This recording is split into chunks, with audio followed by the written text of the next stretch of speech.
What if the village everyone called cursed was never cursed at all?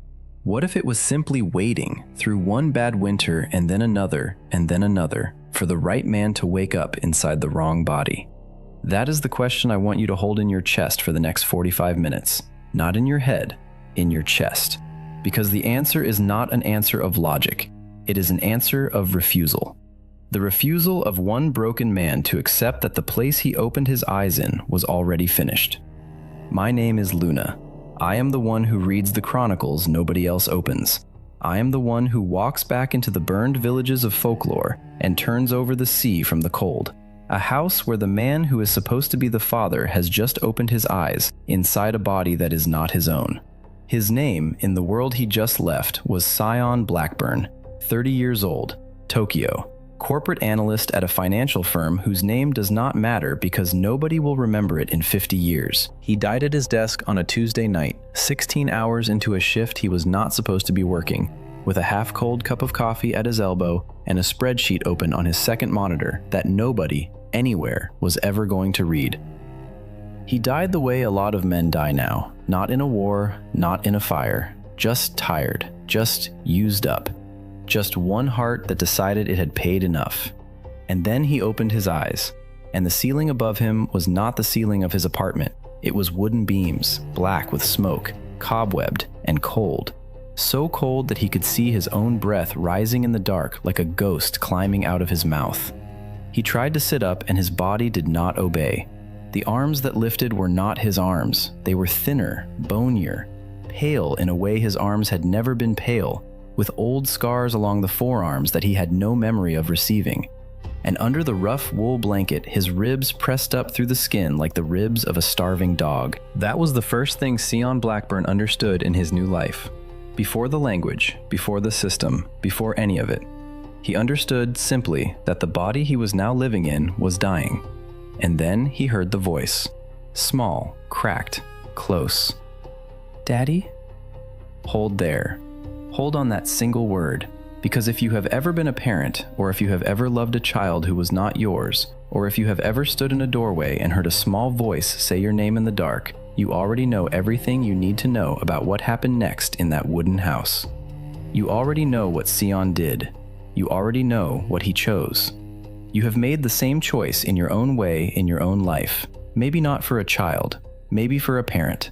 Maybe for someone who needed you and you stepped up because there was nobody else. That is the universal scene of this story. That is the moment where Sion Blackburn, a man who had spent 10 years optimizing spreadsheets for a company that did not love him back, became, in a single second, a father.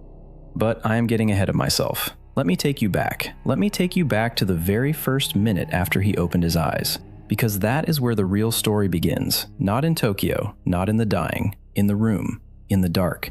In the wooden house in the valley they called Hollow Pine. The valley was real. The chronicles call it Hollow Pine because the pines that grew on its eastern slope had been hollowed out one winter by a kind of beetle that nobody in the kingdom had a name for, and the wind that came through those hollow trees in February made a sound like a woman crying. The peasants who lived there said the wind was the voice of the valley itself, mourning the people it had killed.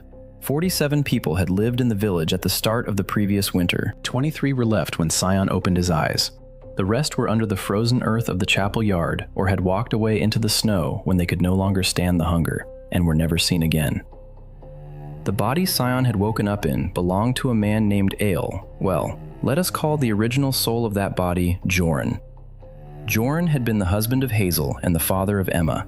Joran had been a quiet man, a poor hunter, a worse farmer, and a drunk on the days when there was anything left to drink. Joran had gone out into the forest 2 weeks before Sion's arrival with the intent of shooting a deer with his grandfather's old bow, and Joran had come back empty-handed, and 3 nights later, Joran had laid down beside his wife and his daughter, and he had simply stopped breathing. The chronicles do not say why. The chronicles do not always say why. Sometimes a man just runs out of will, and the body follows the will down into the dark. But the body did not stay dark. Because something, call it the system, call it fate, call it the long arithmetic of the universe rebalancing a ledger nobody had bothered to keep, something put Sion Blackburn into Joran's body the moment Joran left it. And now Sion was the one lying under the rough wool blanket in the cold wooden house, with a daughter beside the bed saying, "Daddy?" in a voice that had been small even before 2 days of hunger made it smaller. He turned his head. He saw her, Emma, 5 years old. Cheeks that should have been round were hollow. Eyes that should have been bright were huge in a face that was too thin for them. She was wearing a shift made out of a piece of curtain that someone had cut down and sewn around her, and she was barefoot on the cold floorboards, and she was holding a piece of dried bark in her hand, because the chronicles tell us that in the last week before Sion arrived, the children of Hollow Pine had been chewing bark to fool their stomachs. She was holding bark like another child might hold a toy. "Daddy, are you awake?" Sion opened his mouth, and the sounds that came out were not Japanese and not English. They were the rough peasant dialect of the body he had woken up inside, and he found that he could speak it without thinking, the way you can sometimes read a sentence in a dream before your mind catches up to the words. Yes, sweetheart, I'm awake." And he saw something move in her face, something very small, a flicker. Not a smile, because she was too tired to smile, but a flicker, like a candle that has been almost out for a long time, and someone has just cupped a hand around it. That was when Hazel came in. She was 26 years old. The chronicles are very particular about this, because 26 was old in Hollow Pine that year. 26 meant you had survived 2 winters most people did not. She had long brown hair that had once been thick and was now thin, and the eyes of a woman who had stopped expecting things from life a long time ago. And she was carrying a wooden bowl with what looked like steam coming off it. In the bowl, there was hot water. Just hot water, with a single onion skin in it for color, because that was the meal. "You're awake," she said. Her voice was flat, not relieved, not angry, just flat. The way the voice of someone gets when they have been preparing themselves over and over again for the husband not to wake up at all. "I'm awake," Sion said, and she set the bowl down on the wooden table beside the bed, and she stood there with her hands twisted in her apron, and she looked at him for a long time. And then she said, very softly, "We have nothing left, Joran. The flour is gone, the salt is gone. I traded the iron pot last week for the onion. Emma has not eaten food, real food, since Tuesday, and the snow is coming back tomorrow. The elder said winter will finish what hunger started, and we should make peace with that." Sion sat up. The body protested. The body was weak, and the body was cold, and the body had not used its legs in 3 days, and the body very much wanted to lie back down and accept what the elder had said. But Sion did not lie back down, because Sion was not Joran. Sion had walked through 10 years of a Tokyo financial firm, and he had survived bosses who screamed at him for missing decimals, and he had walked home at 3 in the morning through Shinjuku in winter, and he had, somewhere along the way, become a man who did not lie back down, even when he should have. Even when his heart finally stopped, he had not lain back down. He had just kept working until it was over. And now, in a wooden house in Hollow Pine, with a hollow-cheeked daughter holding a piece of bark and a thin wife holding a bowl of onion water, Sion Blackburn did not lie back down. He swung his legs out of the bed, and the moment his bare feet touched the cold floorboards, he heard the voice. It was not Emma's voice. It was not Hazel's voice. It was a voice inside his head, calm and clear, the kind of voice that you sometimes hear in dreams just before you understand something you have been trying to understand for years. Master Hunter lineage unlocked. Inherited instincts of 1,000 generations of Master Hunters now active. Skill, Beast Instinct, Level 1. Skill, Tracking, Level 1. Skill, Bow Mastery, Level 1. Skill, Wilderness Survival, Level 2. Welcome, host. Sion sat very still on the edge of the bed. He did not move. He did not speak. He did not even breathe for a moment, because some part of his old corporate mind was insisting that this was a hallucination, a side effect of dying 26th of May, 2026, 1527. And 3 nights later, Joran had laid down beside his wife and his daughter, and he had simply stopped breathing. Sion sat very still on the edge of the bed. He did not move. He did not speak. He did not even breathe for a moment, because some part of his old corporate mind was insisting that this was a hallucination, a side effect of dying, a last firing of neurons in a body that was already cold, on a desk in Tokyo. He waited for the voice to come again. He waited to wake up. The voice did not come again. He did not wake up. Instead, Emma took a small step closer to the bed and laid her tiny hand on his wrist. Her fingers were cold, cold the way only a child's fingers get when there has not been enough food in the house to keep the small body warm. "Daddy," she said, "are you going to die too?" And right there in that question, that is where I want to stop the chronicle for a moment and tell you something. Because what Emma asked, she did not ask it the way a child in a film asks a tragic question. She asked it the way a real child asks a real question. Flat, curious, without performance. Because she had already watched her father die once that month in this same body, and she was simply asking whether it was going to happen again, whether she should brace. That is the sound of a child who has learned, before she can read, that the adults in her life are temporary. And something happened to Sion Blackburn in that moment, something that the chronicles cannot fully record, because the chronicles can only record events, and what happened to Sion was not an event, it was a turning. A small, private turning inside a man who had, until 10 minutes ago, been a corporate analyst in Tokyo with a half-cold coffee at his elbow.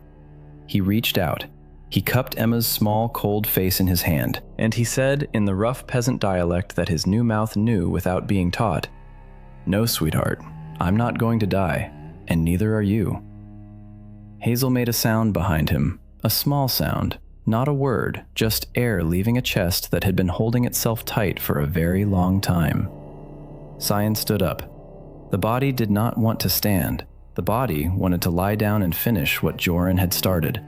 But Sion stood, and he walked, slowly, on legs that did not entirely remember how to walk, to the corner of the room where Joran's grandfather's bow leaned against the wall.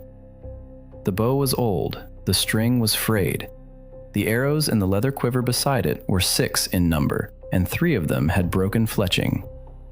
Sion picked up the bow. The system voice spoke again, quietly, almost like a friend leaning close. "Bow mastery level 1. Estimated effective range, 40 meters.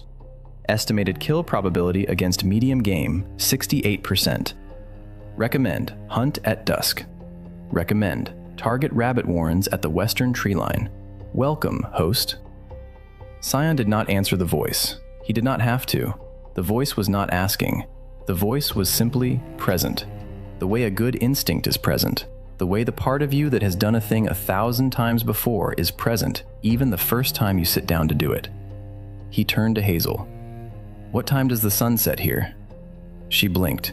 She had been staring at him since he sat up, with the careful, watchful eyes of a woman trying to figure out whether her husband had come back wrong.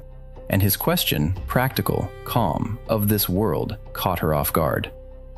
In 2 hours, maybe less. The days are short now." "Good," he said, and he picked up the leather quiver, and he slung it over his shoulder, and he walked on his thin, unsteady legs to the door of the wooden house in Hollow Pine. And he opened it, and the wind that came in was the wind I told you about, the wind that hollowed through the dead pines on the eastern slope and made the sound of a woman crying. And Sion Blackburn, corporate analyst, dead at his desk in Tokyo, reborn in a body that was not his own, in a village the world had already written off, Sion Blackburn stepped into that wind, and behind him, in the doorway, his 5-year-old daughter Emma said, in a voice so small it was almost not there, "Daddy, bring something back." He did not turn around. He did not trust his face. He just nodded once and pulled the door shut behind him. And that, friends, that is the moment the Chronicles of Hollow Pine begin. Not with a king, not with a battle, not with a sword pulled out of a stone, with a door pulled shut in a dying village by a man who had decided, quietly, without announcement, without witness, that there were no cursed places, only places without a leader. Not with a king, not with a battle, not with a sword pulled out of a stone, with a door pulled shut in a dying village by a man who had decided, quietly, without announcement, without witness, that there were no cursed places, only places without a leader. Act Dva. Viral scene, first hunt. The cold hit him before he had taken 3 steps from the door. It was not the cold of Tokyo winters. Tokyo cold had edges, but it had streets. It had vending machines glowing in the dark. It had the warm exhale of subway grates. This cold had nothing. This cold was a single solid thing that pressed against his thin chest and his thin arms and the thin, worn linen of his shirt, and it told him, very plainly, that the body he was walking in was not going to last very long out here if he did not move. So he moved. The village of Hollow Pine was 23 souls scattered across 9 houses, and Sion saw them all in his first walk to the tree line. He saw a wooden hut on his left, where smoke was rising thin from the chimney. Too thin, the smoke of a fire that was being kept small because there was not enough wood to keep it big. He saw a roof on his right, where the thatch had collapsed in the middle and nobody had climbed up to fix it. He saw, in the doorway of a third house, an old man sitting on a stool with a blanket around his shoulders, staring at nothing, with the long, patient stare of a man waiting to die. That old man, Sion would later learn, was named Garrick, the village elder, the one who had told Hazel that winter would finish what hunger started, the one who would, in 3 weeks, become the first quiet enemy of Sion's new life. But Sion did not know that yet. He just walked past, and Garrick's eyes followed him with the dull surprise of a man watching a corpse get up and walk to the forest. "Joran," the old man said. Just the name, not a greeting, almost a question. Sion lifted one hand in acknowledgement and kept walking. He did not yet know how to be Joran. He did not yet know what Joran's relationships in the village had been. Who had been Joran's friend? Who had been Joran's enemy? Who had loaned Joran the last sack of grain in October and never been repaid? He did not know any of it.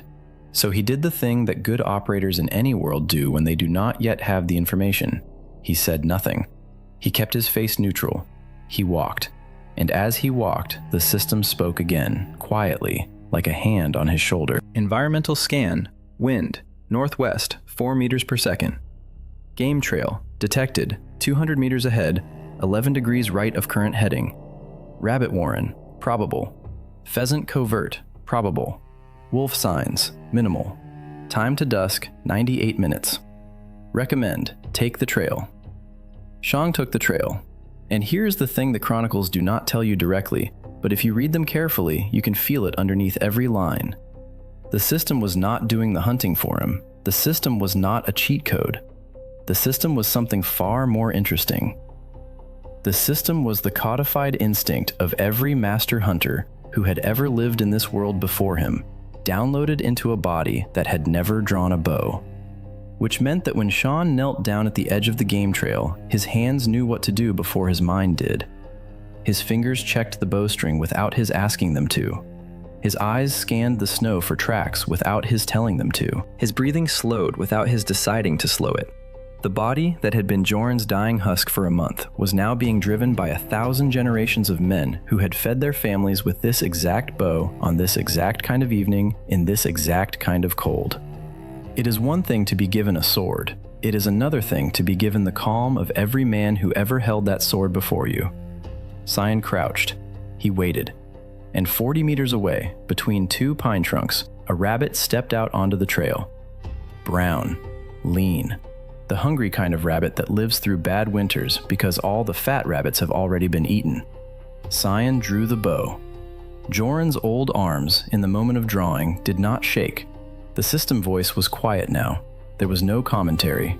There was only the breath and the string and the small brown shape between the trees. He released.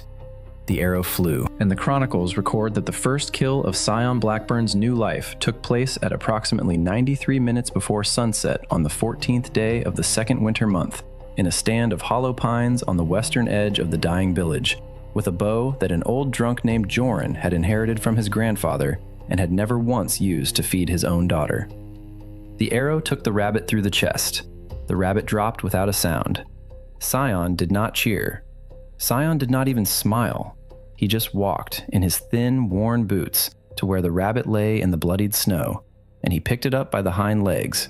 and he felt the warm, small weight of it in his hand, and he understood, with the part of him that was still a Tokyo analyst, the part of him that understood numbers, that this rabbit was approximately 400 grams of meat. 400 grams, enough for one small stew. Enough for Emma to eat something that was not bark. He tucked the rabbit into the leather sling on his belt, and then he kept walking, because 400 grams of meat was not enough. 400 grams was a meal. 400 grams was not yet a foundation, and Sion Blackburn had decided, somewhere between Emma's question and the closing of the door, that he was not going to walk back into that house with a meal. He was going to walk back into that house with a foundation. He took 2 more rabbits before the light started to fail, and then, in the last gold of the dusk, with the system whispering coordinates to him like an old friend, he found the pheasant covert. 6 birds. He took 3 of them before the others scattered. When he walked back toward the village in the blue dark, with the cold deepening behind him and the first stars coming out above the hollow pines, Sion Blackburn was carrying 3 rabbits and 3 pheasants, and his thin, Joran body was shaking with exhaustion and triumph, and the strange exhilaration of a man who has, for the first time in his life, in either of his lives, done a thing that mattered to a person who could not survive without him. The village was quiet when he came back. The wind had dropped. The smoke from the chimneys was even thinner now. Most of the houses had no light in their windows, because tallow candles were a luxury that Hollow Pine had run out of weeks ago. But there was one window with light. It was the window of the house where his wife and his daughter were waiting to find out whether he was going to die too. Sion stopped 10 meters from the door in the dark. He took a breath.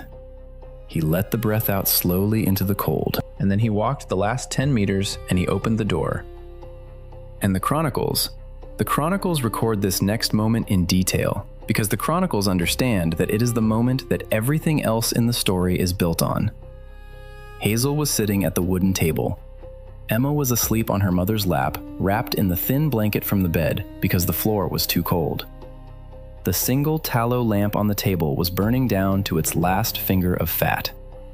Hazel looked up when the door opened. She saw her husband. She saw in his hand a leather sling. She saw, hanging from the sling, 3 rabbits. She saw, slung across his back, 3 pheasants. She saw the dark blood on the snow that had melted on his boots and was now dripping onto the floorboards. She did not speak. She did not move. She just sat there with her sleeping daughter on her lap, and she stared at the food. And then, and this is the line in the chronicle that I want you to hold with me, friends, because this is the line that broke me when I first read it. Hazel began to cry. Not loud, not with sobs, just tears.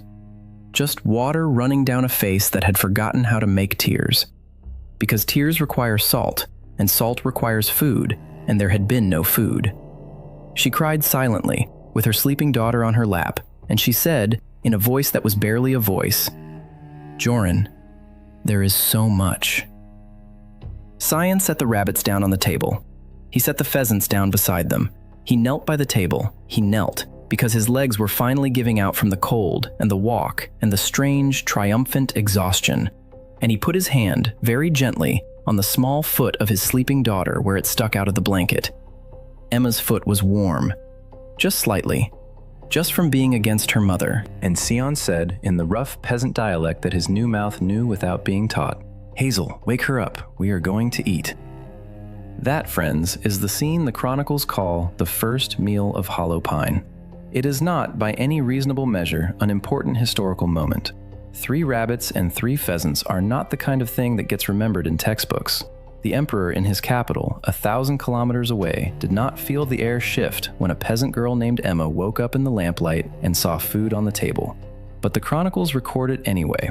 The chronicles record it because the chroniclers understood something that the textbooks of every empire forget. They understood that empires are not built on battles. Empires are built on first meals. Empires are built on the moment one starving child sits up on her mother's lap and sees a pheasant on a wooden table and asks in a voice that is no longer flat, no longer braced, no longer the voice of a child who has learned that adults are temporary. Emma asked her father, "Daddy, is that for me?" And Sion Blackburn, corporate analyst, dead in Tokyo, alive in Hollow Pine, said the line that would, in time, be carved above the gate of the village he was about to rebuild.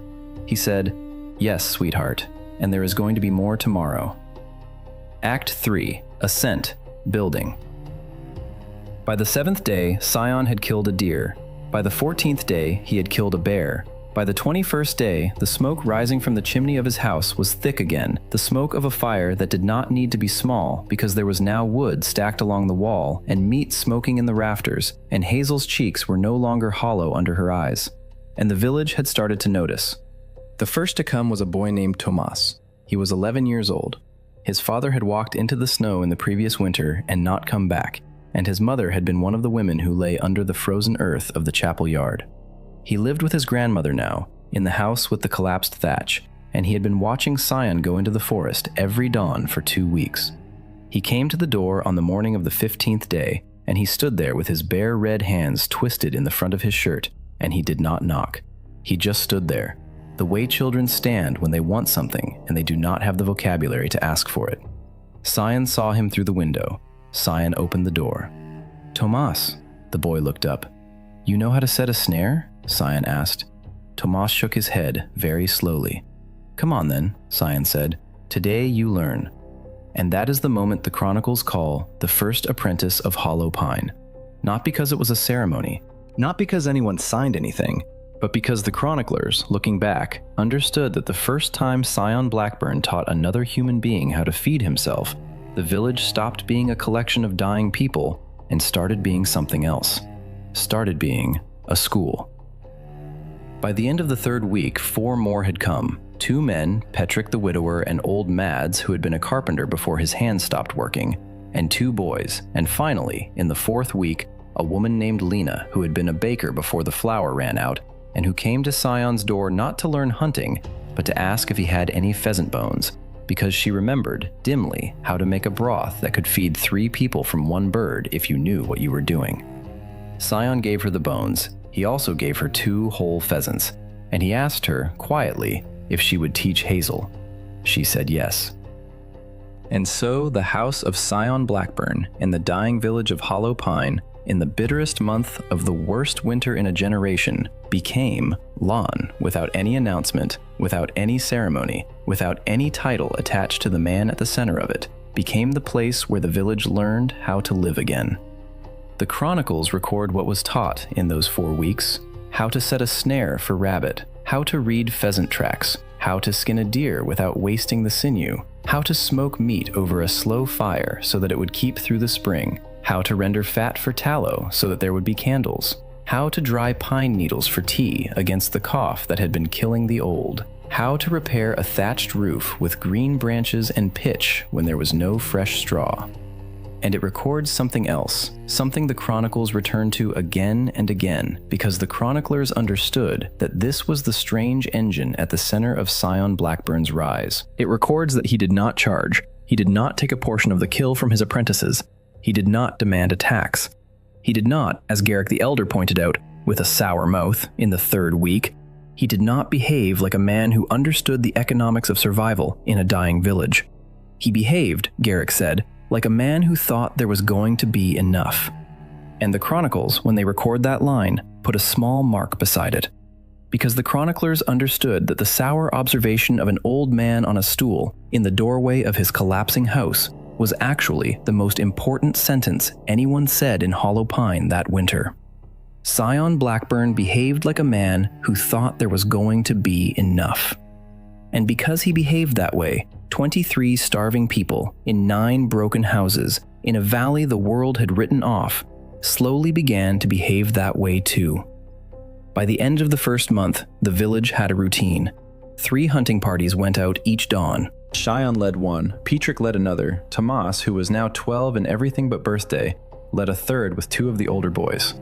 They came back at midday with what they had taken, and they laid it on the long wooden table that old Mads had built in the open ground between the houses. A table the village had taken to calling, half as a joke, the Table of Hollow Pine. Lena divided the meat. Lena was good at this. She gave more to the houses with children. She gave more to the houses with the sick.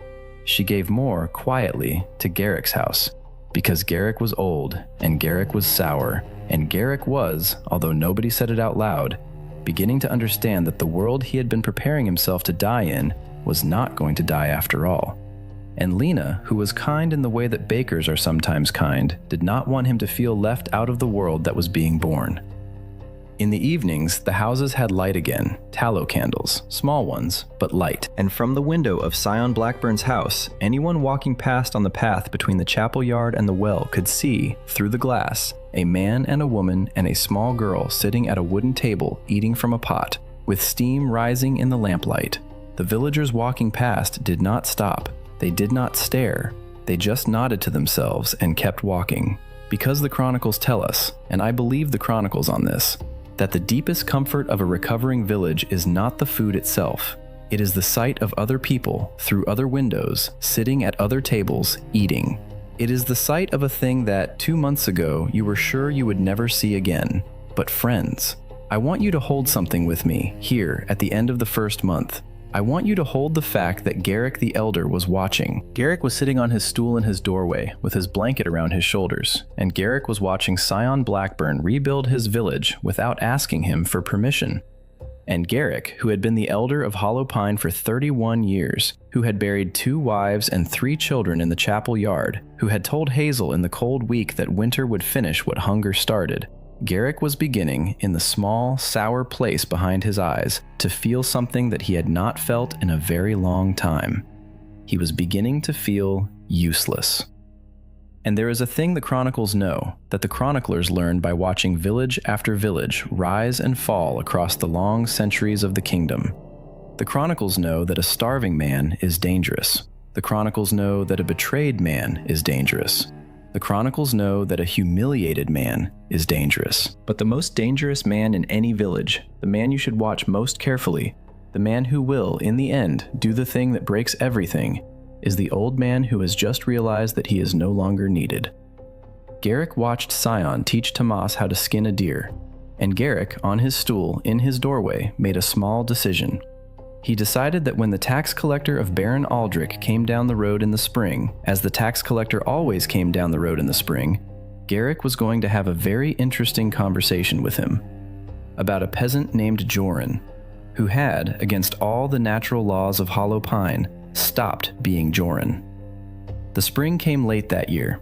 The chronicles are very particular about this because the lateness of the spring of that year became, in the months that followed, a kind of unofficial measurement against which everything else in Hollow Pine was dated. People did not say in March. They said in the year the spring came late.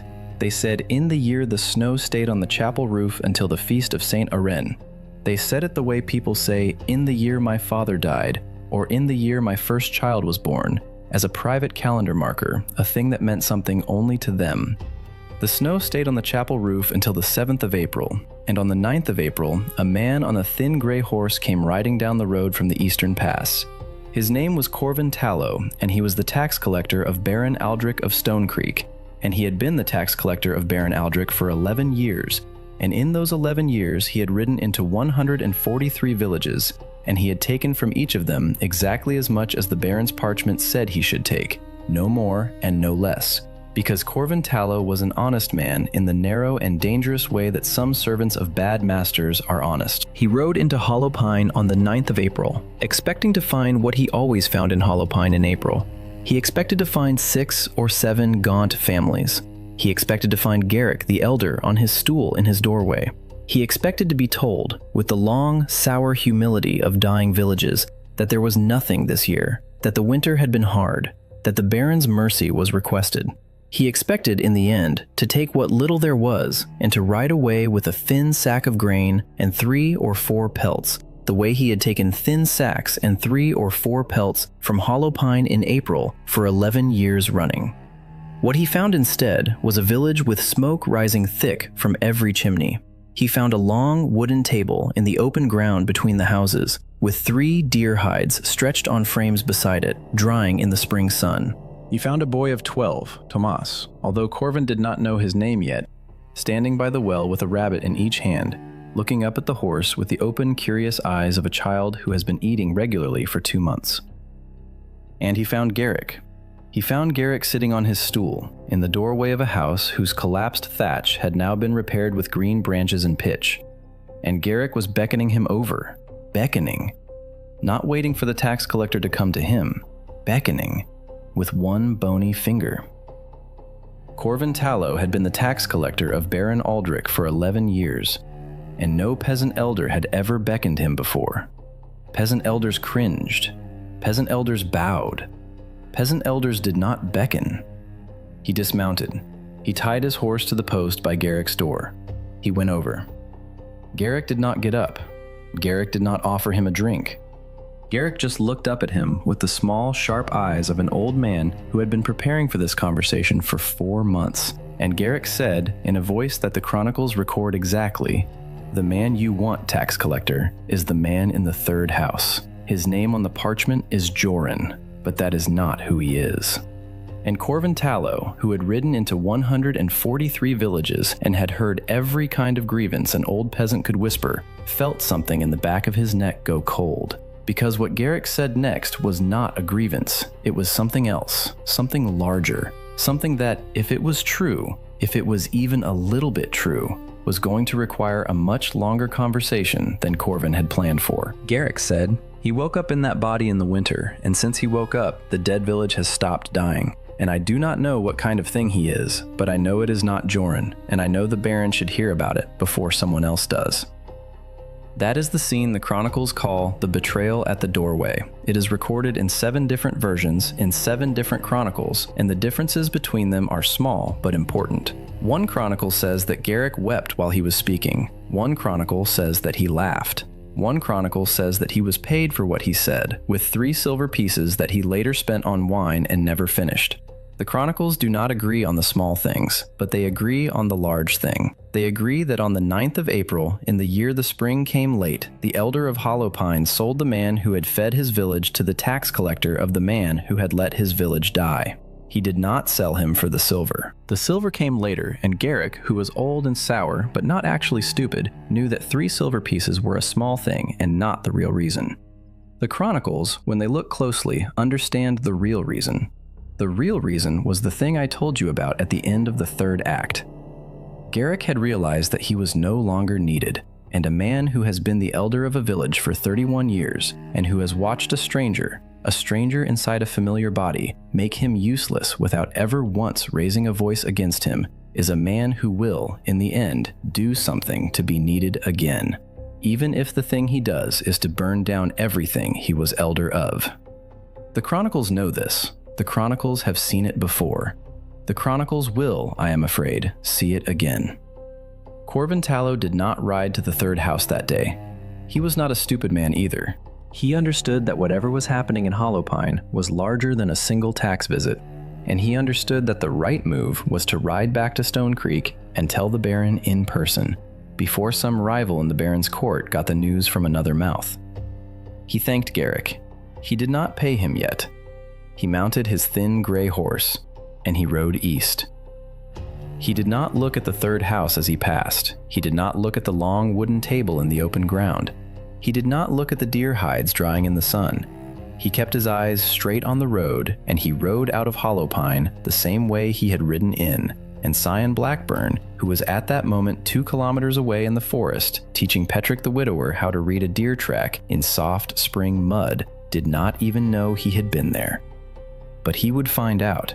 He would find out the next morning, because the chronicles record one more thing about the 9th of April. They record that on the evening of the 9th of April, an hour after the tax collector rode east, the blacksmith of Hollowpine, a man named Roderick Voss, who had been the blacksmith of Hollowpine for 9 years, who had kept his forge cold all winter because there was no charcoal, who had eaten at Sion's table 7 times in March alone, Roderick Voss walked in the long blue spring twilight to the house of Garrick the Elder, and he knocked on the door, and he went inside. And the chronicles do not record what was said behind that door. The chronicles only record that when Roderick Voss came out again an hour later in the full dark of the spring night, he was carrying one of Garrick's 3 silver pieces in the palm of his hand, and he was smiling. I want you to hold something with me here, friends. I want you to hold the smile of Roderick Voss in the dark, because there is a thing the Chronicles understand about betrayal in small communities, and it is not the thing people usually understand. People usually think the dangerous betrayer is the loud one, the angry one, the man who shouts at the leader in the village meeting and storms off. People think betrayal looks like rage. It does not. Real betrayal, the kind that breaks villages, the kind that ends kingdoms, the kind that turns the long, patient work of one good winter into ash in a single April week. Real betrayal looks like a quiet man with a silver piece in his palm, smiling in the dark, walking home along a path he has walked 100 times before, in a village that trusts him. Roderick Voss had eaten at Sion's table 7 times in March. Roderick Voss had laughed with Hazel about the broth. Roderick Voss had carried Emma on his shoulders, once, in the 2nd week of March, from the well to the door, because she had asked him to and he had been in a good mood and the day had been warm. And now Roderick Voss was walking home with 1 silver piece in his palm, smiling in the dark. The Chronicles record his name with a small mark beside it, the same mark they used for Garrick. The mark the chroniclers used in their private system for men whose names should be remembered for the wrong reasons. The morning of the 10th of April was bright. The snow on the chapel roof had finally finished melting in the night, and the wooden tiles underneath were dark and wet in the early sun.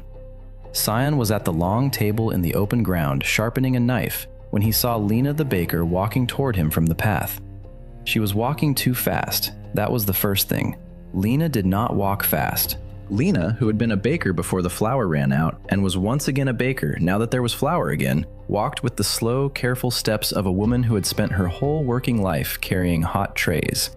Lena walking fast meant something. She came up to the table. She did not sit. She looked at him with the steady, direct eyes of a woman who had decided, at some point in the last hour, to say a difficult thing without softening it. She said, "The tax collector was here yesterday." Sion put the knife down. "He did not come to the 3rd house," Lena said. "He went to Garrick. They spoke for a long time, and then he rode east." Sion was silent. He looked at the knife on the table. He looked beyond the table at the chapel roof glistening in the sun. "And Roderick," Lena said, "went to Garrick's house last night." Sion looked up. Lena's mouth tightened. She was not a woman who enjoyed delivering this kind of news, but she was a woman who, once she had decided a thing needed to be said it.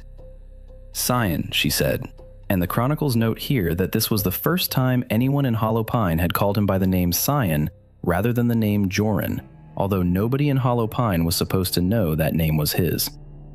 "Sion, I do not know what they have said to the Baron, but I know they have said something. And I know that when men like Garrick sell a thing for 3 silver pieces, the thing they are selling is usually larger than 3 silver pieces." Sion sat very still on the bench by the long table. He did not feel rage. The Chronicles are very clear on this. He did not feel rage. He did not stand up and shout. He did not curse Garrick's name. He did not walk to Roderick's forge and break it apart with his hands. What he felt, and the Chronicles, which sometimes know what a man feels because they have watched 1,000 men feel it before, are very clear on this also. What he felt was something much colder and much older than rage. He felt the thing that every man feels in every century when he discovers that the people he has been feeding have begun, quietly, to plan his death. He felt the calm, the strange, terrible calm that comes down over a man when the long, patient labor of doing good is finally interrupted by the necessity of doing something else. Sion picked up the knife. He did not put it back in the sheath. He turned it once in his hand, slowly, the way you turn a tool you have just remembered how to use, and he said to Lena, in the rough peasant dialect that his new mouth still spoke without thinking, "How many days until the Baron's men come?" Lena looked at the road. She looked at the eastern pass where Corvin Tallow had ridden. "If he rides hard," she said, "and the Baron decides quickly, 6 days. Maybe 7. "Good," Sion said, and the Chronicles record that in that single word, "good," there was something the chroniclers had been waiting 4 months to hear in the voice of the stranger inside Joran's body. They had been waiting for the moment when the man who had spent the winter feeding people would finally accept that the work of feeding was not enough, that the work of feeding had to be followed by the work of defending, that a man who builds a table in the open ground will, sooner or later, have to defend that table, The chroniclers had been waiting for that word. And on the morning of the 10th of April, in the year the spring came late, they heard it. That afternoon, Sion called the village together, not in the chapel, not in the open ground. He called them instead to his own house. 21 of them came. 23 souls in the village, and 21 came, because Garrick did not come, and Roderick Voss did not come. And everyone in the village understood, by the absence of those two men, exactly what kind of meeting this was going to be. They sat on the floor. They sat on the bench. They sat on the edge of the bed, where Hazel had once cried over 3 rabbits on the table. Emma sat on her mother's lap, with the small, alert eyes of a 5-year-old who understood, in the way small children understand, that something serious was being said. Sion stood by the door, and he told them. Not everything. Not the part about Tokyo. Not the part about the system. He told them instead the small, practical truth that they could understand. He told them that the tax collector had come and gone without coming to his door. He told them that Garrick had spoken to the tax collector. He told them that Roderick Voss had carried silver out of Garrick's house. He told them that within 7 days, men on horses would come down the road from the eastern pass with the Baron's seal on a parchment, and those men would not be coming to take a sack of grain. He let them sit with it. And then he said the thing the chronicles record as the speech at the door of the third house.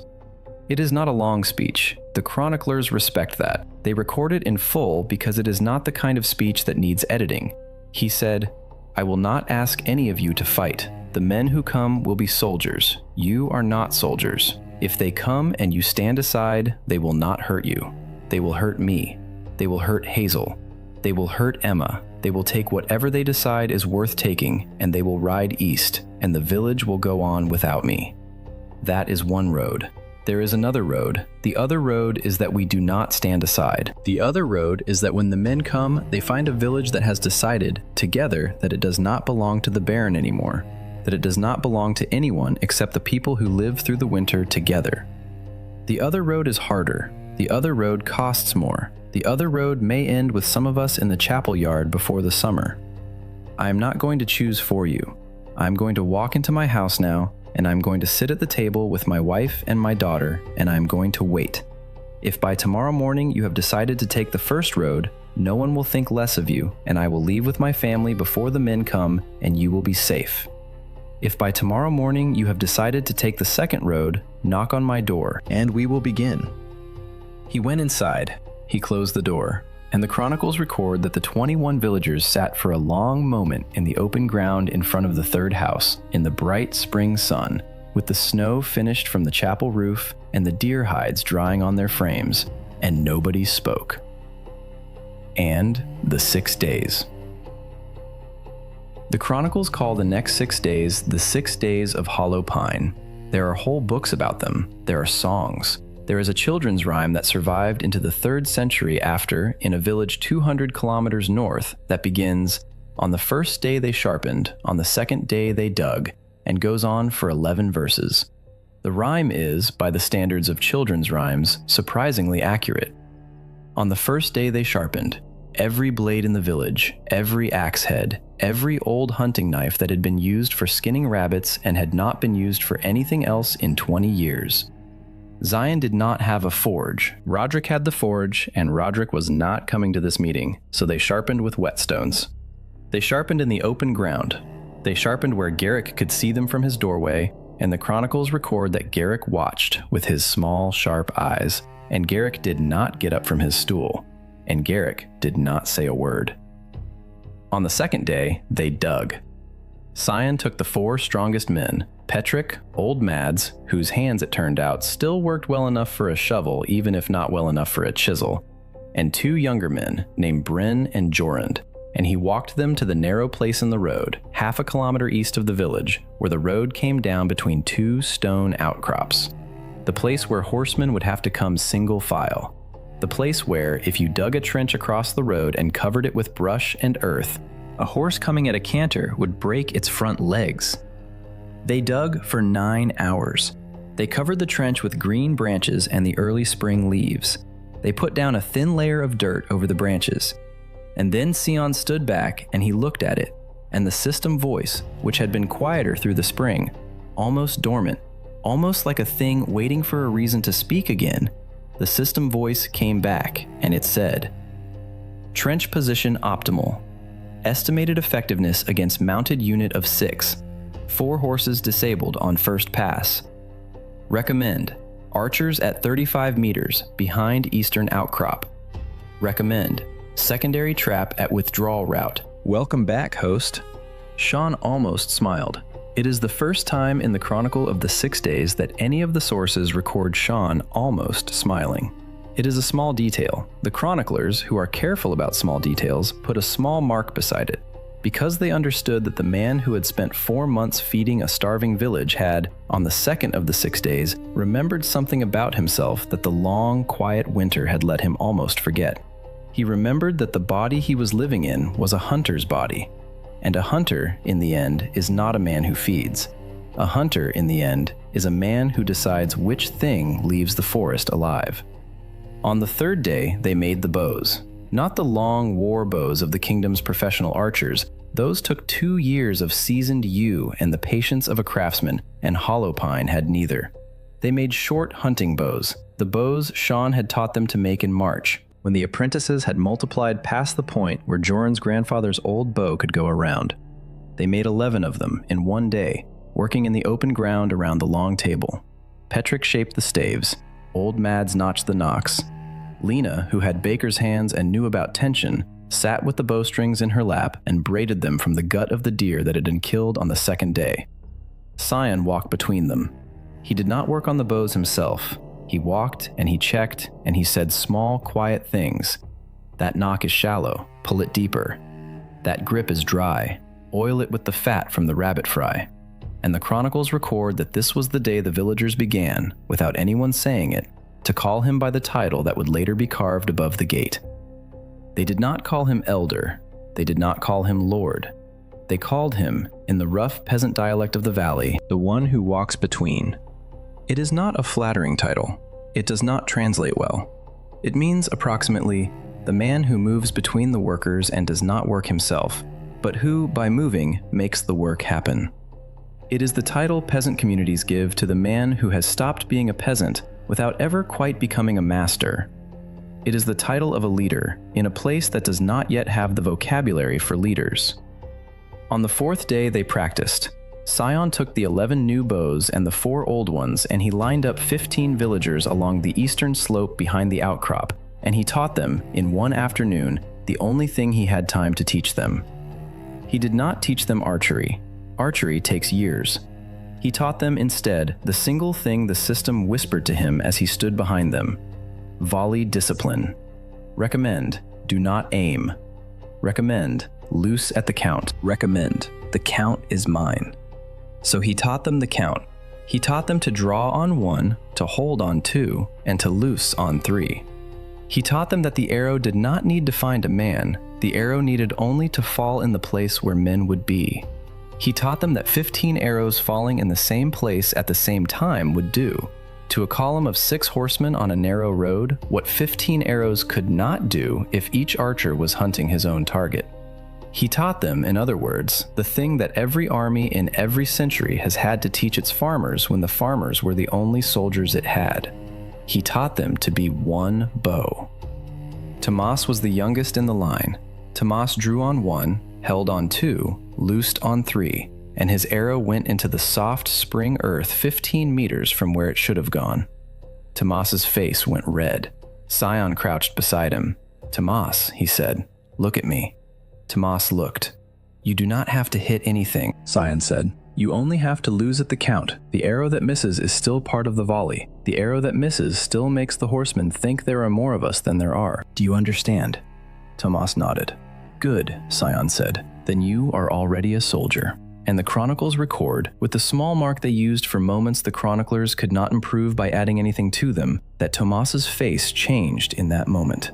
The way a child's face changes when, for the first time, an adult has spoken to him as though the thing he was doing mattered. The way a child's face changes when, for the first time, he understands that he is being counted. On the 5th day they waited. There is not much to say about the 5th day. The chronicles record that the sun was bright and the wind was light and the smoke from the chimneys was thinner than it had been in weeks, because nobody was cooking very much, because nobody was very hungry, because the body of a person who is preparing for something does not ask for food the way the body of a person who is living asks for food. Hazel cooked anyway. Hazel cooked because Hazel had not, in the 4 months since the night of the rabbits, allowed a single day to pass in her house without a hot pot on the fire. Hazel had decided, quietly, in the way Hazel decided things, that the smell of food in her house was the proof that her family was still alive, and Hazel was not going to stop being proof of that for anyone, not even a Baron's column on the road from the Eastern Pass. She cooked a venison stew. She put the last of the spring leeks in it. She set 3 bowls on the table. Sion came in at dusk. He looked at the table, he looked at Hazel, he looked at Emma, who was sitting on the bench with her small hands folded the way Lena had taught her to fold them. He said, "Tomorrow I may not come back." Hazel did not look up from the pot. "I know," she said. "If I do not come back, take Emma and walk west, not east. Lena will go with you. Petrick will give you the 2nd deer hide. The Baron does not own the western valleys. You will find a village. You will say you are a widow."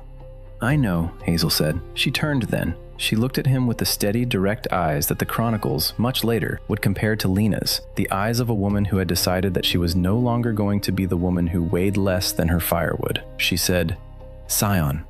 He had told her his real name in the 2nd week of March, on a night when Emma had been asleep and the snow had been falling and they had sat by the fire with the smell of smoked meat in the rafters, and he had decided that the woman who had cried over 3 rabbits deserved to know who, exactly, had brought them. She had not been surprised. She had asked very few questions. She had said only, on that night, "I thought it was something like that." And then she had taken his hand, and she had held it for a long time, and they had not spoken again until the fire burned down. Now she said his name again in the dusk of the 5th day. "Sion, you come back. Do you hear me? You come back." He nodded. Emma, on the bench, said in her small, clear voice, "Daddy, come back." And Sion Blackburn, who had died in Tokyo of overwork, who had woken up in the body of a peasant in a cursed valley, who had spent the winter teaching 23 starving people how to feed themselves, who was now about to lead 15 of them against the soldiers of a baron who had decided he was too dangerous to be allowed to live. Sion Blackburn knelt down by the bench, and he took his 5-year-old daughter's small face in his hands, and he said the thing he had said on the morning he had first picked up the bow. He said, "Yes, sweetheart, I'm coming back." On the 6th day, the Baron's men came. There were 6 of them, exactly as the system had predicted. 5 soldiers and Corvin Tallow the tax collector riding at the back, on his thin gray horse, with the parchment in his saddlebag and the small worried mouth of a man who had begun, somewhere on the road from Stone Creek, to suspect that he had brought a much larger thing down on a much smaller village than was right. They came down the road from the Eastern Pass at a slow canter, in the bright light of late morning, with their tabards clean and their helmets bright and the early summer dust kicking up behind the horses. They did not see the trench. The green branches and the thin layer of dirt held. The first horse, the captain's horse, a big gray gelding, put its front legs through the brush and went down screaming, and the captain went over its head and onto the road, and the second horse swerved and threw its rider into the eastern outcrop, and the third horse reared and refused, and behind it the 4th and 5th horses piled into each other in the narrow place, and in that single second when a column of 6 became a tangle of horses and men in a place exactly 15 meters wide, Sion stood up on the eastern outcrop and he said, in the calm voice that the system had taught his lungs to make, 1. 15 bows drew. 2. 15 bows held. 3. The volley fell. And the chronicles record that of the 15 arrows loosed in the first volley of the engagement at the narrow road, 4 found men, 3 found horses, and 8 found nothing but the soft spring earth of the roadbed. It was, by the standards of trained archers, a poor volley. By the standards of 15 peasants who had held a bow for the first time 8 days ago, it was a miracle. It was also enough, because the captain was already down, and 2 of the 4 remaining soldiers were screaming on the road with arrows in them, and the horses were panicking. And Corvin Tallow, at the back of the column, on his thin, gray horse, was sitting very still and watching the disaster in front of him with the small, understanding eyes of a man who, 11 years into a job, had just discovered the limit of his job. Sion stepped down from the outcrop. He walked with the longbow in his hand and an arrow already knocked down to the road. He walked past the screaming horses. He walked past the captain, who was trying and failing to get up off the broken ground. He walked all the way to the back of the column, to the thin, gray horse, and he stopped 2 meters in front of Corvin Tallow, and he said, "Tax collector." Corvin Tallow looked at him. "Yes," Corvin said. "You are going to ride back to your baron. You are going to tell him exactly what you saw here. You are going to tell him that the Valley of Hollow Pine no longer pays his tax. You are going to tell him that if he sends more men will die. You are going to tell him that I will receive him personally, here, on this road, at the start of the harvest moon, and we will speak about the future of this valley as equals." Corvin Tallow looked at the column behind him. He looked at the captain on the road. He looked at the 2 screaming soldiers. He looked at the trench full of broken horses. He looked back at Sion. And the chronicles record that what Corvin Tallow said next is the line that, more than any other line, made the legend of Hollow Pine in the years that followed. Because Corvin Tallow, who was an honest man in a narrow and dangerous way, who had been the tax collector of Baron Aldrich for 11 years, who had taken thin sacks of grain from 143 villages and never once been spoken to like a guest. Corvin Tallow lowered his eyes and he gave a small nod that was almost a bow, and he said, "I will tell him, sir." Sir, it is 1 syllable. In the rough peasant dialect of the valley, it is barely a word. But the chronicles record it because the chroniclers understood what it meant. They understood that when the tax collector of a baron calls a peasant sir, in the middle of a road, in the middle of a defeat, the world has just shifted by 1 degree, and the world does not shift back. Corvin Tallow turned his thin gray horse. He gathered the captain, alive, broken-legged, sullen, onto his own saddle. He gathered the 2 screaming soldiers behind another horse that had not died. He left the dead horses on the road. He left the trench open behind him as a marker, and he rode east. And Sion Blackburn stood on the road, with 15 peasants behind him on the eastern outcrop and the spring sun on his face, and he watched the column of the Baron disappear back up the pass, and he did not smile, and he did not cheer, and the system in the back of his head was completely quiet. Because the system understood, the way Sion understood, that this was not a victory. This was an invitation to something much larger. He walked back into the village an hour later. The 15 archers walked behind him. Tomas was carrying his bow at his side, the way men carry things they are trying not to be proud of. Sion did not go to his house first. He went to Garrick's house. The old man was sitting on his stool in the doorway, with his blanket around his shoulders, and the small, sharp eyes of him were watching the column come back down the road from the place where the column should not have been able to come back from. Sion stopped 6 paces from him. The whole village had come out by then. 21 souls, plus Roderick Voss, who had come out of his cold forge because the noise on the road had been the kind of noise that even a blacksmith with a silver piece in his pocket could not ignore. Sion did not look at Roderick. He looked only at Garrick. He said, "Elder." Garrick did not answer. "Elder," Sion said again, "you sold me to a baron who would have killed my wife and my daughter. You sold me because you were afraid of being useless. I understand the fear. I do not forgive the act." Garrick's mouth moved. No sound came out. "You are old," Sion said. "You have buried 2 wives and 3 children in the chapel yard. You have been the elder of this village for 31 years. I am not going to put you out into the road. I am not going to take your house. I am not going to take your stool. You will sit in this doorway until you die, and the village will feed you, because that is what the village does." He paused. "But you are no longer elder. You will not speak in the meetings. You will not be asked for counsel. You will sit and you will eat, and you will think about the silver you took, and you will live with the knowledge that the village you tried to sell did not, in the end, sell you back. That is your punishment. It is the only one I have." Garrick looked down at his hands. The chronicles record that the old man did not weep. The chronicles record that he did, however, after a long moment, give a single small nod. the nod of a man who has been judged correctly and knows it. Sion turned. He looked at Roderick Voss. Roderick was standing at the edge of the open ground in his blacksmith apron, with the small smile that he had been wearing on the night he came out of Garrick's house no longer on his face. The small smile had been replaced by then with the slack, open mouth of a man who had bet on the wrong horse and had just watched the right horse come down the road. Sion walked over to him. He did not draw a weapon. He did not raise his voice. He simply stood in front of Roderick, and he looked at him.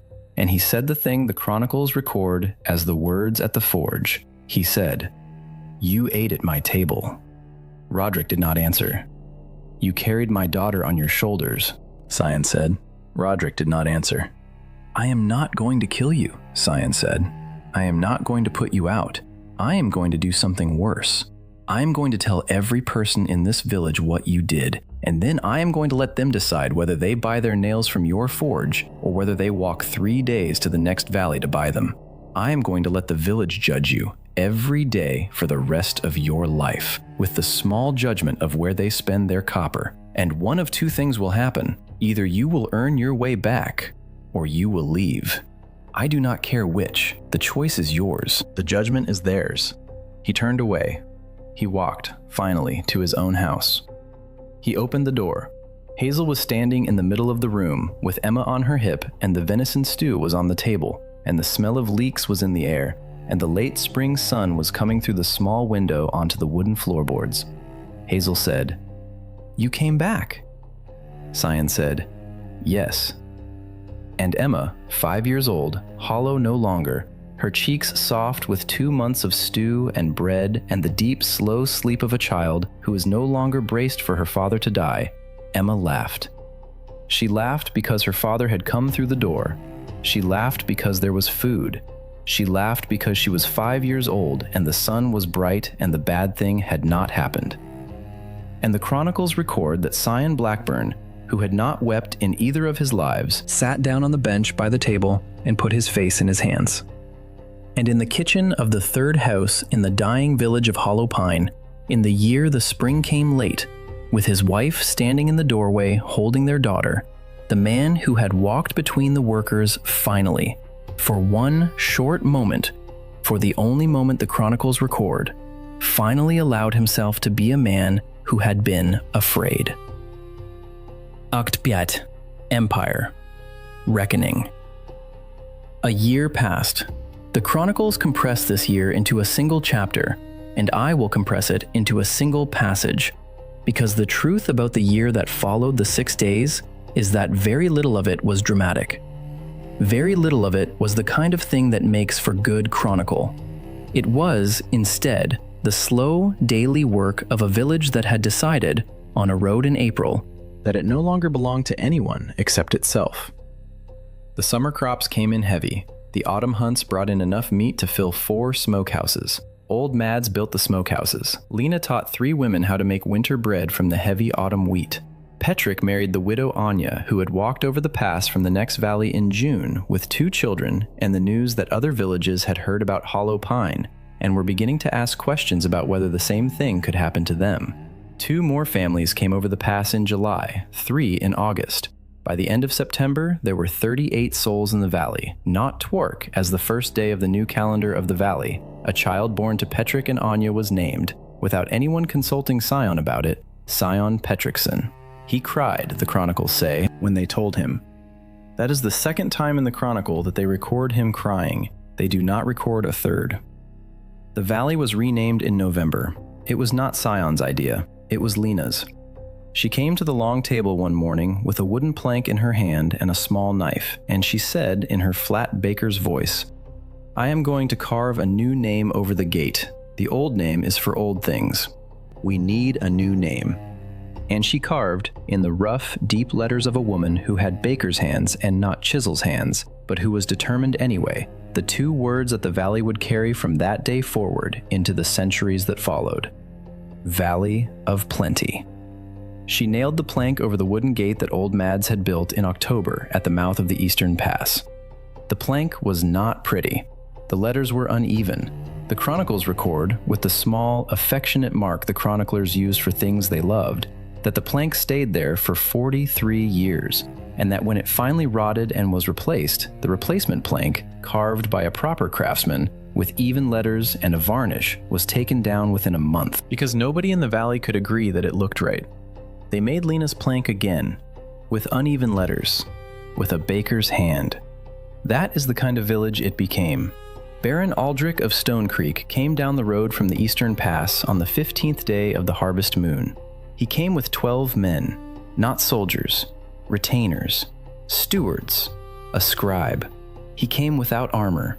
He came on a tall bay horse with the slow, heavy step of a horse that had been told, by the man on its back, that this ride was not a ride to war. Corvin Tallow rode at his side.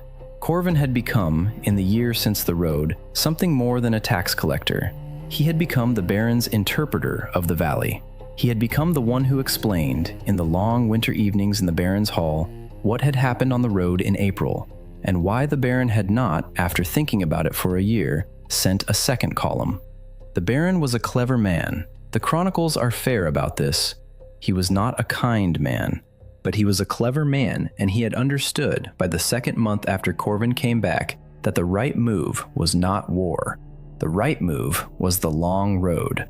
The right move was to come down the pass himself, in the harvest, without armor, and to find out what kind of man he was actually dealing with. He stopped his bay horse at the new gate. He looked at Lina's plank. He did not smile.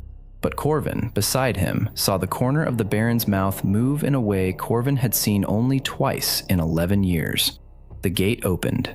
Sion stood on the other side of it. He was wearing lubra, and the chronicles record this with the small, careful attention the chroniclers gave to clothing in moments of negotiation. He was wearing a leather hunter's coat with fur trim at the collar, made for him in August by the widow Anya, and he was carrying no weapon.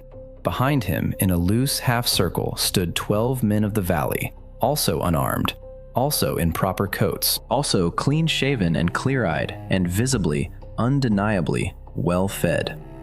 The Baron saw the 12 men. The Baron understood, immediately, the message the 12 men were sending. The message was not, "We are warriors." The message was, "We are not afraid." The Baron dismounted. He walked with the slow, heavy step of a man whose horse had been told that this was not a ride to war, the 7 paces between his stirrup and Sion Blackburn. He stopped. He said, "You are the one who walks between." Sion said, "I am." The Baron studied him. The chronicles, which had access to the Baron's later writings on the valley, he kept a journal, many barons did.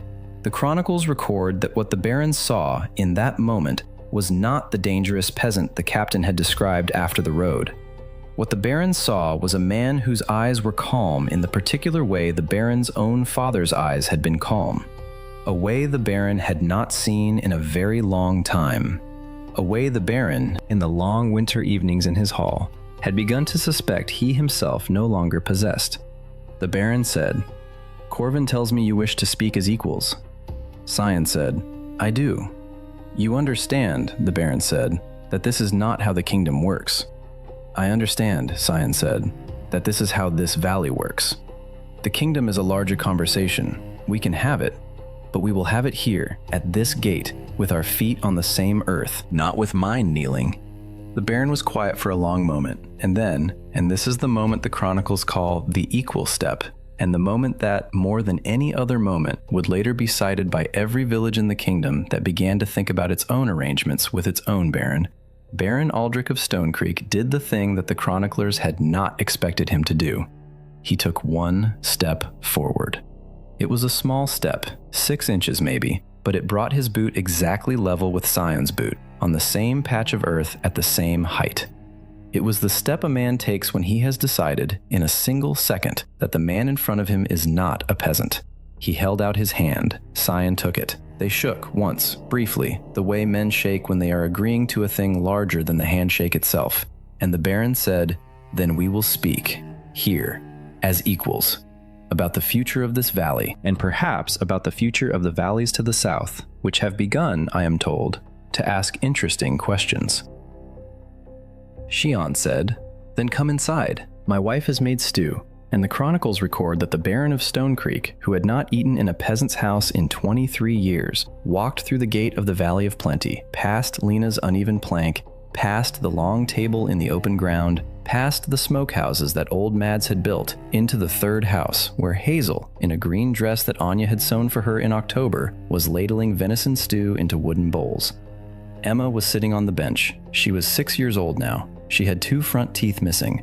She looked up when the Baron came in, with the open, curious eyes of a child who had been eating regularly for over a year, and she said, in the small, clear voice that she had used once to ask her father if he was going to die too, she said, "Are you the Baron?" The Baron stopped in the doorway. He looked at her for a long moment, and then, with the small, slow gravity of a man who had not, in 23 years, been asked his own profession by a 6-year-old in a peasant's kitchen, he said, "I am, young lady." Emma considered this. Then she said, "Daddy says you are coming to talk about the valleys. Are you going to stay for stew?" The Baron of Stone Creek looked at Sion Blackburn. Sion Blackburn looked back, and the Baron said, "Yes, young lady, I am going to stay for stew." He took off his cloak. He hung it on the wooden peg by the door, the peg that Joran's grandfather had carved 40 years ago from a single piece of pine, the peg that had held nothing but a thin, worn shawl through the dying winters, the peg that now held the heavy embroidered cloak of a baron of the kingdom. The chronicles, when they record this small detail, put a mark beside it, the mark the chroniclers used for moments when an object, a peg, a plank, a wooden table, does the work that 1,000 words of speech could not do. The Baron sat down at the table. He sat where Sion gestured for him to sit, which was on the bench beside Emma. He did not sit at the head. Sion did not sit at the head either. There was no head. The table was square, the way old Mads had built it in March, because old Mads had said, when he built it, that a round table was too hard to make, and a long table was too much like the tables in the Baron's hall, and a square table was what a family had, and what a village should have. Hazel put a wooden bowl in front of the Baron. The Baron looked at the bowl. He looked at the stew. He looked at the spoon, which was wooden, carved by Petrick, with a small crack down the handle. He picked up the spoon. He ate. And the chronicles record that Baron Aldrich of Stone Creek, who had eaten at the table of the Duke of Westmark, who had eaten at the table of the Lord Marshal of the Eastern Reach, who had eaten 3 times in his life at the lower hall of the Imperial Palace itself, Baron Aldrich of Stone Creek closed his eyes for a moment after the first spoonful, the way a man closes his eyes when a taste reminds him of something he had forgotten he was allowed to remember. He swallowed. He opened his eyes. He said to Hazel, not to Sion, to Hazel, in the careful, formal voice he used in his own hall, "Madam, this is the best stew I have eaten in 19 years. And Hazel, who had cried over 3 rabbits 16 months ago, who had cooked every day since because the smell of food in her house was the proof her family was alive, who was now wearing a green dress in her own kitchen with a baron at her table and her daughter eating bread beside him, Hazel did not blush. Hazel did not stammer. Hazel looked at the Baron with the steady, direct eyes of a woman who had decided, on a long, quiet night in March, that she was no longer the woman who weighed less than her firewood. She said, "Then eat slowly, my lord. There is more in the pot."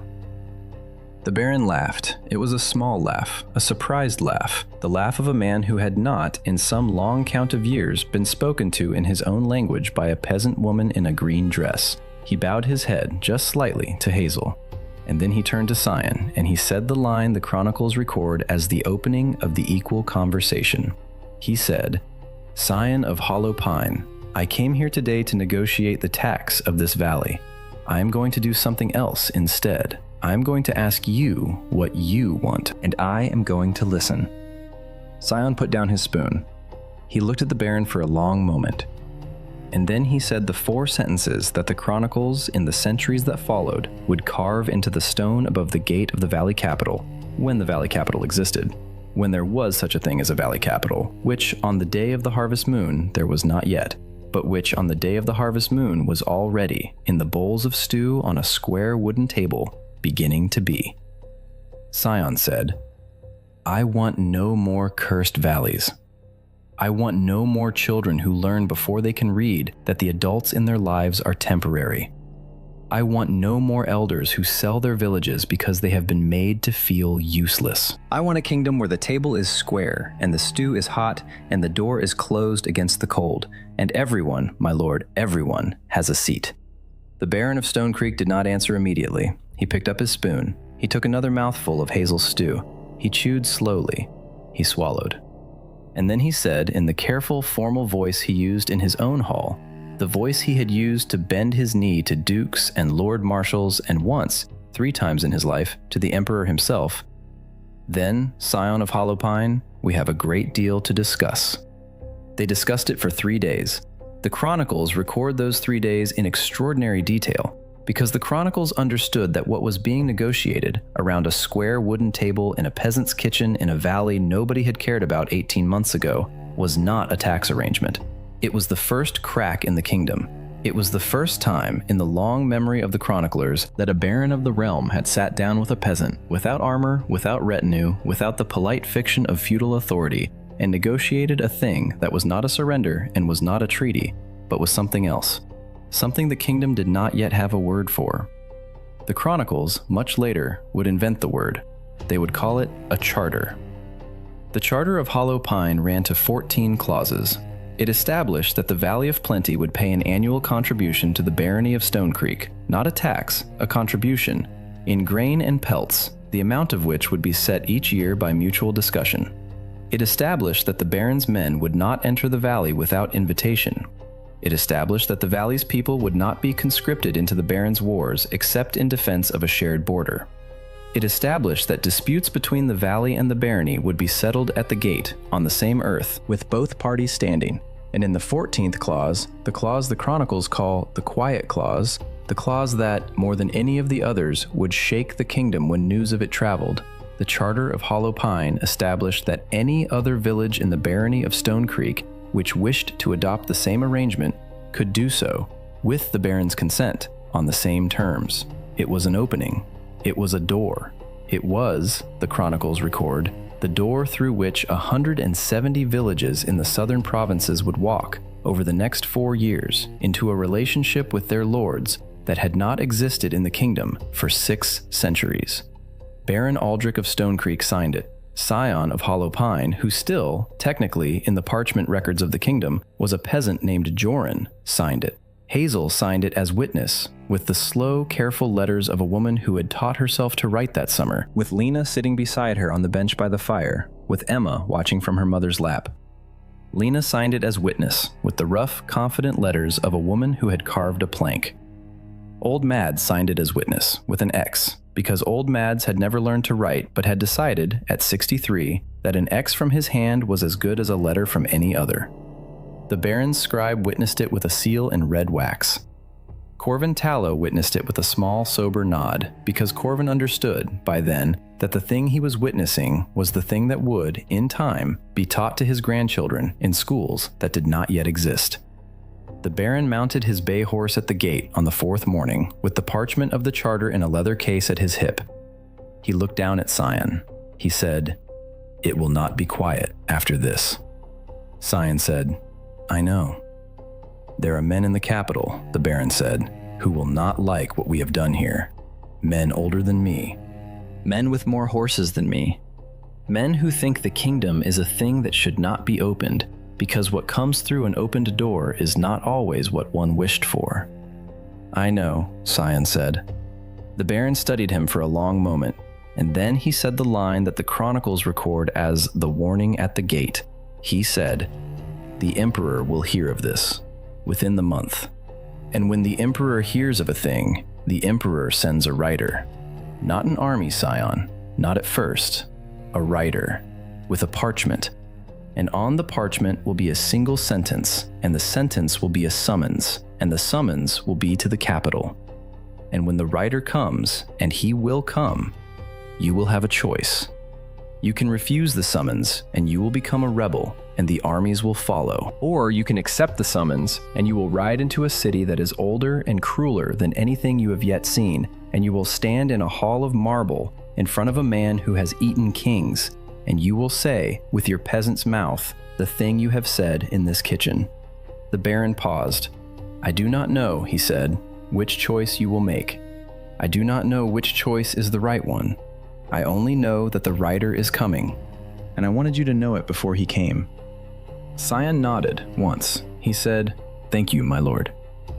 The Baron looked at him for a moment longer, and then, and the chronicles record this with the small, precise mark the chroniclers used for moments of unexpected human warmth between people who had no reason to be warm, the Baron of Stone Creek leaned down from his bay horse, and he put his gloved hand briefly on Sion Blackburn's shoulder, and he said, quietly, so that only Sion could hear, "My father would have liked you." Then he straightened, he gathered his reins, he turned the bay horse east, he rode up the pass with his 12 retainers behind him, and Sion stood at the gate beneath Lina's uneven plank, and he watched them go, and he understood, with the part of him that had been a corporate analyst in Tokyo, the part of him that understood escalations, the part of him that knew how a small problem in a regional office becomes a meeting in a headquarters, and then a meeting in a boardroom, and then a question on the desk of a chief executive. He understood that the Baron was right. The rider was coming, and the Hall of Marble was waiting. Akt 6, Cliffhanger / The Imperial Summons. The rider came on the 23rd day after the Baron left. The chronicles record the date with the small, careful precision the chroniclers use for the dates that would later be taught in schools.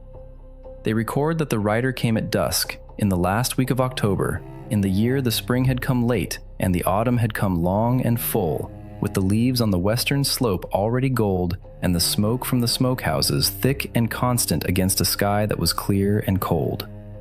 He came alone. He came on a black horse with the imperial sigil, a silver hawk on a field of deep blue, stitched into the saddlecloth. He wore a long gray traveling cloak with the same sigil at the collar. He carried at his hip a leather case that was smaller than the one the Baron had carried away, but that the chronicles describe as heavier in the eye of the watcher, by which the chroniclers meant, and you will understand this, friends, if you have ever stood in a room and seen a small letter on a desk that you knew would change your life, by which the chroniclers meant that the parchment inside the small case had a weight that was not measured in grams. He stopped at the gate. He did not dismount. He looked at Lina's uneven plank. He looked at the wooden gate. He looked at Tomas, 14 years old now, taller, beginning to grow into the shoulders of the man he was going to become, who was standing at the gate that evening as the watchman of the valley. The rider said, in the careful, formal voice of the Imperial Messenger Corps, the voice that had been used to summon dukes and generals and once, in living memory, an entire province. "I bear a writ for the man called Sion of Hollow Pine, by order of His Imperial Majesty." Tomas, 14 years old, his hand on the gate, his bow at his back, his father in the chapel yard and his mother in the chapel yard, and his life rebuilt entirely by the man whose name had just been spoken, Tomas did not flinch. Tomas said, in the rough peasant dialect that he had not yet learned to be ashamed of, "I will fetch him." He turned. He walked through the open ground. He walked past the long square table. He walked past the smokehouses. He walked to the door of the third house and he knocked. And when Sion opened the door, Tomas said only, "He is here." Sion did not ask who. Sion had been waiting for 23 days. Sion had been waiting in some quiet part of himself since the morning of the equinox, when the Baron's bay horse had disappeared up the eastern pass. He turned back into the house. Hazel was at the fire. She looked up. She saw his face. She said, "Now?" He said, "Now." She closed her eyes for a moment, just one moment, and then she opened them, and she nodded once, and she said, "Bring him in. He has ridden a long way. He will want stew." Sion almost smiled. He went out. He walked in the long blue dusk of the late October evening, with Tomas behind him, across the open ground, past the table, past the smokehouses, to the gate. The whole village was watching from the doorways. Nobody had been told the rider was imperial, but everybody knew. The village had learned, in the years since the road, to read the meaning of a man on a horse at the gate. Sion stopped 6 paces from the rider. He said, "I am Sion." The rider studied him. The rider had been told in the briefing in the capital that the man he was looking for was a peasant in a hunter's coat. The rider had not expected the eyes. The rider had not expected the calm. The rider had ridden out of the capital 11 days ago, expecting to deliver a parchment to a rural troublemaker, and what the rider was looking at now in the long blue dusk at the gate of the Valley of Plenty was not a rural troublemaker. The rider dismounted. It was, the chronicles record, the first thing that surprised the village. Imperial messengers did not dismount for peasants. Imperial messengers handed down parchments from horseback and rode away. This one dismounted. He took the leather case from his hip. He opened it. He drew out a single sheet of heavy cream parchment, folded once and sealed in deep blue wax with the silver hawk of the imperial sigil pressed into the seal. He held it out. Sion took it. He did not open it at the gate. He did not, the chronicles record, give the rider the satisfaction of watching him read. He simply nodded once and tucked the parchment into the inside of his hunter's coat, and he said to the rider, "You have ridden a long way. My wife is making stew. Come inside." The rider blinked. The chronicles record the blink. The chronicles record it because the chroniclers understood that an imperial messenger, in the long history of the messenger corps, had never, not once, not in the 6 centuries of records the chroniclers had access to, been invited to stew by a man he had just summoned to the capital. The rider said, "I, sir, I am not authorized to..." Sion said, "You are authorized to eat. Come inside." The rider looked at the black horse. He looked at Tomas. He looked at the open ground beyond the gate, with the smoke houses and the long table and the lamplight beginning in the windows.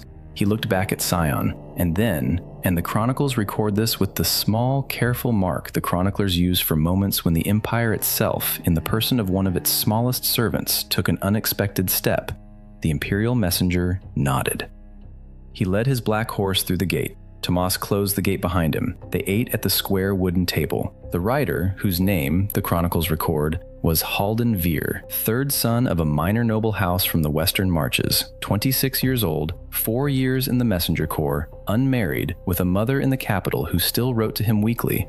Halden Veer ate 2 bowls of Hazel's stew and a piece of Lena's autumn bread, and he did not speak much because he had been trained in his 4 years in the corps to listen.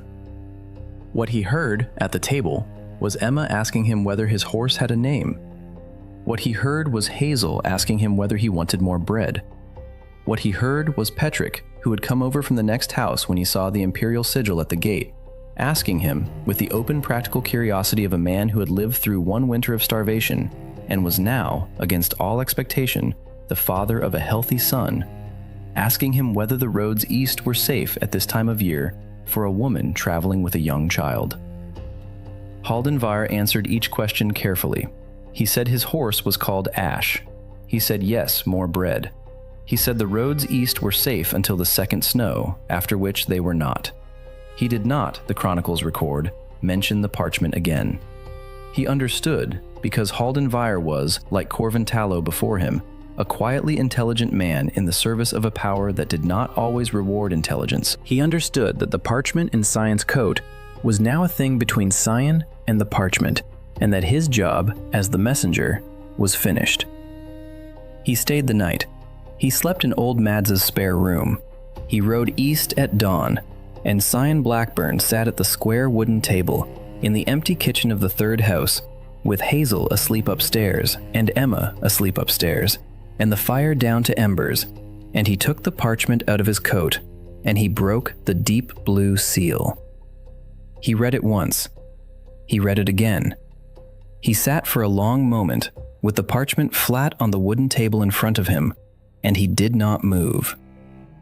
The chronicles, which had access to the parchment itself in later centuries, it survived. It is in the Imperial Archive.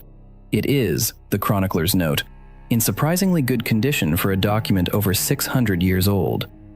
The chronicles record the text of the writ in full. It was one sentence.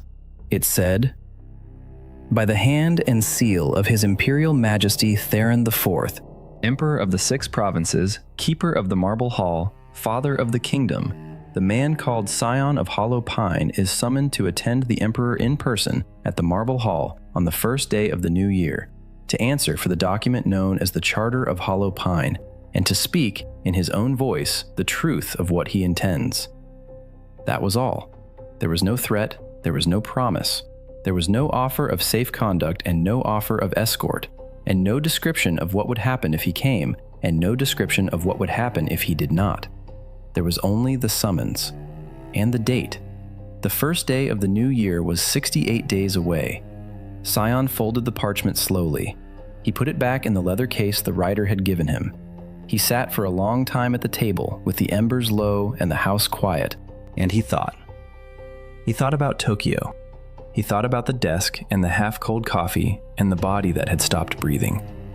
He thought about the night of the rabbits. He thought about Emma's small, cold hand on his wrist.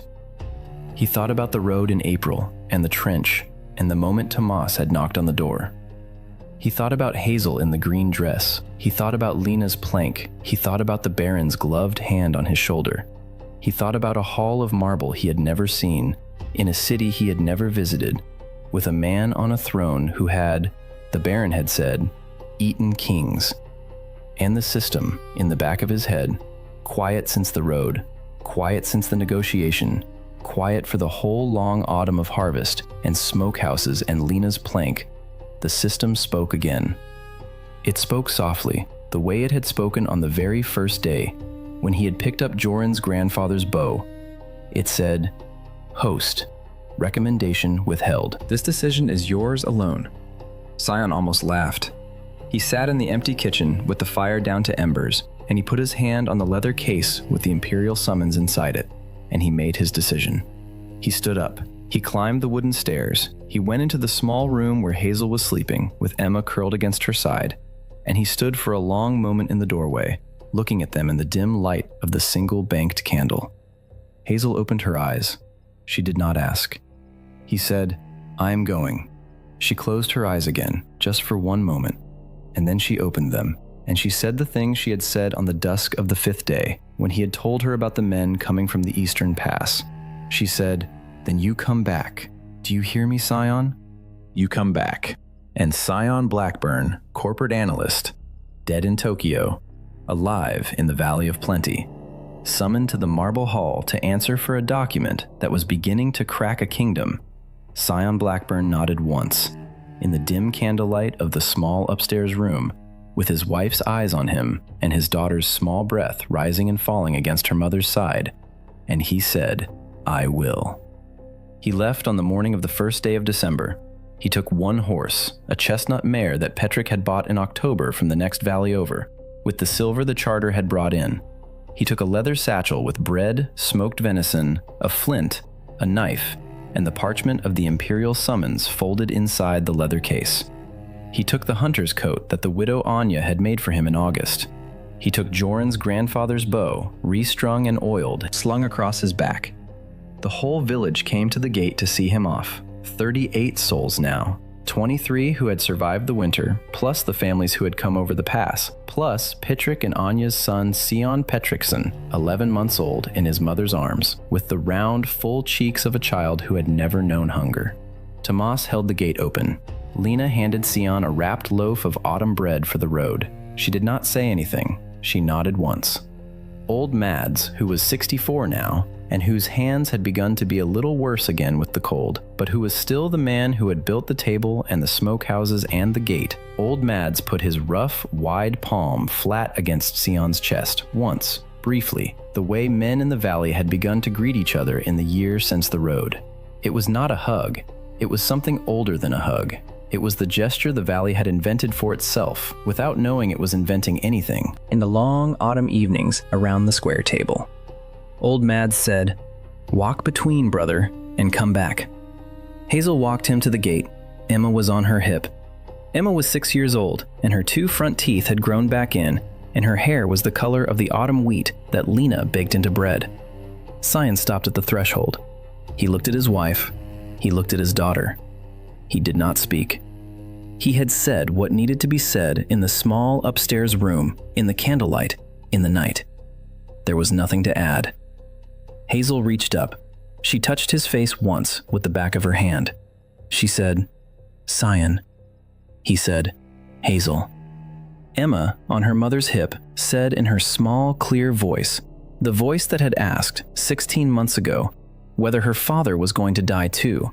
Emma said, "Daddy, Bring something back. And Sion Blackburn, with the chestnut mare's reins in his hand and the imperial summons in his coat, and the long road east opening in front of him under a pale December sky, looked at his daughter and said the only thing he could say. He said, "Yes, sweetheart, I will." He mounted the mare, he rode through the gate, he rode past Lena's uneven plank with the words "Valley of Plenty" carved in the rough, deep letters of a baker's hand. He did not look back. And behind him, in the gate, in the open ground, at the square wooden table, in the small upstairs room with the candle still burning down to a stub, behind him, the village he had built stood and watched him go, and the smoke from the smokehouses rose thick and constant into the pale December sky, and the chronicles, when they record this moment, record it with the longest and most careful of all their marks. The mark the chroniclers used for the threshold of an age. Because the man riding east on the chestnut mare with the imperial summons in his coat was no longer Sion Blackburn, the corporate analyst. He was no longer Joran the peasant. He was no longer even the one who walks between. He was, the chronicles say, beginning to be something the kingdom did not yet have a word for. And the marble hall, on the first day of the new year, was waiting to find out what.